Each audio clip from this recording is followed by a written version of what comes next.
Tayo po yung mabuo at manalangin. Aming Diyos na makapangyarihan sa lahat, Ikaw ang Diyos na karapat-dapat purihin at sambahin, Panginoon. Diyos na hindi nagkukulang, hindi nagbabago kailanman, Panginoon. Salamat, Panginoon, sapagkat binigyan mo kami, Panginoon, ng pribilehiyo upang magpupuri, Panginoon, sa iyong panambahan, Panginoon. Salamat, Panginoon, sa iyong kadakilaan sa buhay ng bawat isa. Panginoon, muli kami po ay lumalapit sa iyo at papakumbang, Panginoon. Ikaw po ang Diyos na siyang manguna sa puso ng bawat isa sa amin. Na kami magpuri at maglingkod sa iyo, Panginoon, buong puso, Panginoon.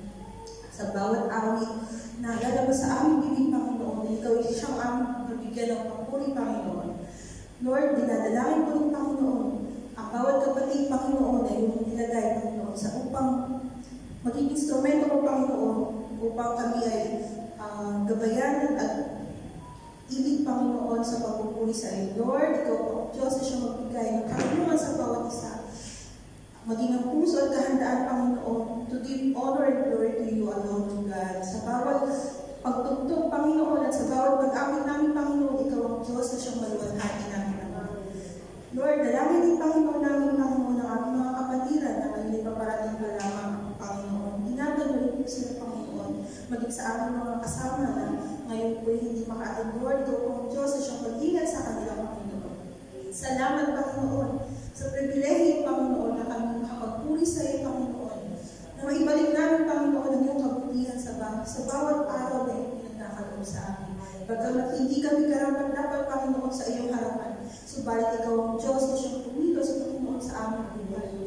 Lord, we lift you, Panginoon, maging ang aming mahal na pastor, Panginoon. Ikaw po ang Diyos na siyang pumuna sa kanya, Panginoon, maging sa bawat araw, Panginoon, salita na iyong pinagkaroon sa kanya upang ipangahagi sa amin ngayong gabi, Lord. Ikaw po ang Diyos na siyang magbigay ng karunungan at Espiritu Santo, Panginoon, upang maihayag, Panginoon, ang naman po ang nais mo kahit sa bawat isa sa amin. Ihanda mo po ang puso ng bawat isa, Panginoon. Muli, maraming salamat, Panginoon, sa iyong kadakilaan. Sa iyo muli, Panginoon, binabalik namin ang papuri po sa salamat. In the name of the Father, and the Son, and the Holy Spirit. Amen. Amen. We read the Holy Scripture tonight.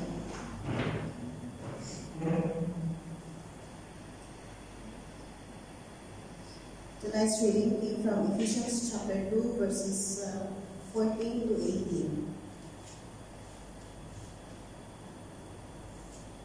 For he himself is our priest, who has made the two groups one and has destroyed the barrier, the dividing wall of hostility, by setting aside in his flesh the law with its command and regulation. His purpose was to create in himself one new humanity out of the two, thus making peace, and in one body to reconcile both of them to God through the cross, by which he put to death their hostility. He came and preached peace to you who were far away, and peace to those who were near. For through him we both have access to the Father by one Spirit. Praise be to God. Can we all be seated?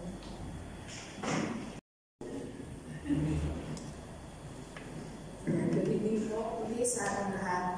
And thank po, salamat sa salita ng ating Panginoon na initid sa atin ng ating pastor.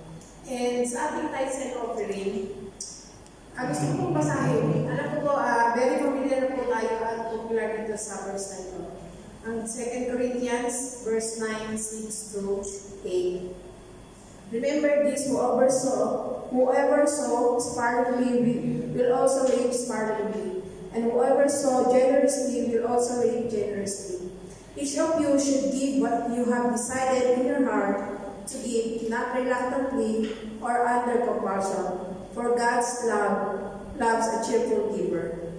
And God is able to bless you abundantly, so that in all things, at all times, having all that you need, you will abundantly in every good work. Praise the Lord. And sa ating pong pagbibigay, ang tinitingnan po ng Lord, yung attitude natin, how we give for the glory of God. So, sa atin po, alam po natin, lalo na po ngayong Christmas, marami po tayong mga struggle financially. Kasi kailangan natin magpadala sa ating mga family. And pag po tayong mag-worry, ibigay na po natin lahat ang pagtitiwala sa Panginoon. Yung ating mga finances, alam po natin, God will provide. Hindi po niya tayo papabayaan sa kahit anong pagkakataon ng ating buhay. And nakita natin sa buong taon kung paano kumilos ang Panginoon sa atin. And ganoon din dapat tayo sa pagbabalik loob sa Kanya. Kapag tayo nagbigay, ang tinitingnan ni Lord yung puso natin kung paano tayo magbigay. So, yun lang po, encourage everyone na magbigay po kung ano po yung dinidesire ng ating mga puso. Ito man po ay maliit o malaki, alam ko po, paulit-ulit po natin itong naririnig. Ang tinitingnan po ng ating Lord ang puso ng ating pagbibigay. And para po ito sa gawain ng ating Panginoon. And hindi lang po nabibless kung sino man po yung maaabot ng ating binibigay, but also we are blessed dahil ang Panginoon pinagkakatiwalaan niya tayo sa mga bagay na meron tayo. Yun lamang po. And